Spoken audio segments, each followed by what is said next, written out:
So the question that Jason Victor has is if you could sit in on a gig from any other band that you haven't yet or gotten a chance to, basically if you could collaborate with anybody else, who would that band be? Drummers of the Grateful Dead.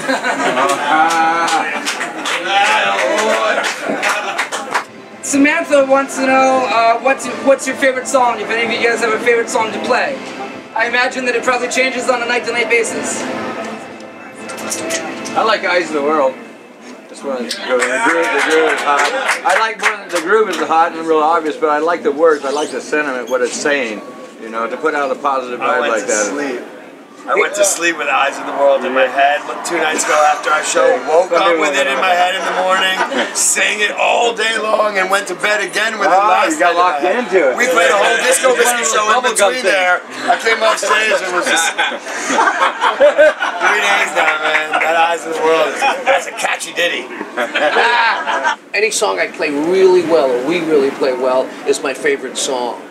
And that's why we didn't end songs. We never really had endings and stuff, because we just wanted it to, you know, morph into something else, besides us not remembering what we did. Well, you know, my favorite, that's really important. That's very important, because my favorite songs were the ones we'd be into these heavy-duty jams, and I'd go, oh, heck, what song is this?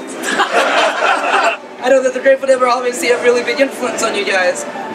Madden, can you talk a little bit about the first time you heard the Grateful Dead and the influence that it had on you as a musician? I mean, as a musician, the whole concept of improvisation was really introduced to me by 2 genres, jazz and then the Grateful Dead. And those are kind of the only 2 musical genres that I listened to all of growing up. I got into those 2 genres earlier than I did even like classic rock or what I should have been listening to at my age in the 80s, you know, Beastie Boys and everything like that. It was Grateful Dead and jazz, and that definitely evolved me into the musician that I am today, and kind of, you know, with whatever butterfly effect that had, introduced me to, you know, this band, and that's kind of what we do today. You know, I think even like the business model that we've borrowed from the Grateful Dead has even, you know, we've learned so much from everything that these guys have paved the way for. This brings it all the way back to HeadCount, and that is, in this upcoming election cycle, what is the most important issue to you guys personally for this next election? Before, we would think that music was first, and then politics, you know, because politics could never reign supreme over music. But after a while, we realized that we couldn't play free music in a free society without freedom, okay? And that comes with your vote.